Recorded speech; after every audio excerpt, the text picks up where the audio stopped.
pang-apat na nakakasira sa pananampalataya ng isang tao o sa kanyang din ay tinatawag na wa aklur riba, ang pagkain ng riba. Isa ito sa pinalalayuan sa atin ni Propeta Muhammad sallallahu alaihi wasallam. Anumang aspeto ng ating pamumuhay, ng ating negosyo, ng ating trabaho, anumang aspeto ng hanap buhay natin dito sa mundo, marapat na layuan ng isang tao ang tinatawag na riba. Dahil ito ay malaking kasalanan. Hindi ito kabilang sa maliit na kasalanan, kundi malaking kasalanan ang tinatawag na riba o pagkakaroon ng interest doon sa bagay na yon.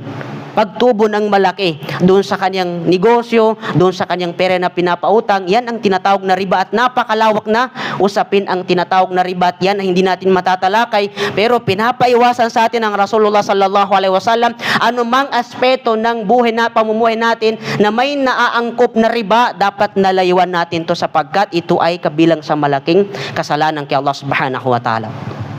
Sabi pa nung iba, maganda kasi pag riba.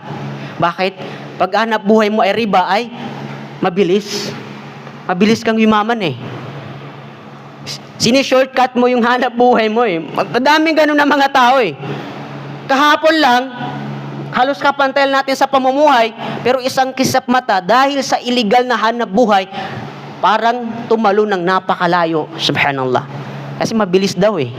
Pero alalahanin mo kapatid, kapag ganun ang trabaho mo, hanap buhay mo, alalahanin mo, lahat natin, bawat isa sa atin, alalahanin natin, may dalawang itatanong sa tao sa kanyang hanap buhay dito sa mundo, sa kanyang kayamanan. Unang-una, sabi ni Propeta Muhammad, papaano niya nakamit ang kanyang kayamanan? Papaano mo inipon yung kayamanan na yon?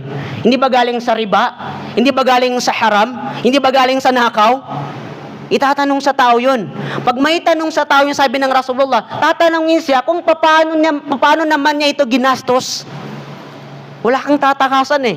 Kung nakaligtas ka dito sa mundo, dahil magaling ang abogado mo, pero sa araw ng pag-hukom, hindi matatakasan ng tao ang dalawang katanungan. Paano mo inipon ang kayamanan na yun? Paano mo nakamit? At kung paano mo ito ginastos? Kaya sabi ng Rasulullah sallallahu alaihi wasallam, pagpapasok na sa paraiso, uunahin ni Allah subhanahu wa ta'ala yung mga mahihirap.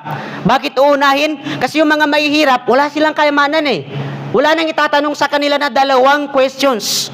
Pero yung tao na may kayamanan, ops, diyan muna kayo. Itatanong muna sa kanila ni Allah subhanahu wa ta'ala yung dalawang bagay na yun bago sila makakapasok sa paraiso. Tatanungin sila paano nila nakamit ng kanilang kayamanan at kung paano nila ito ginastos dito sa mundo noong sila nabubuhay sa mundo. Subhanallah. Yan ang pang-apat na nakakasira sa pananampalataya ng isang tao.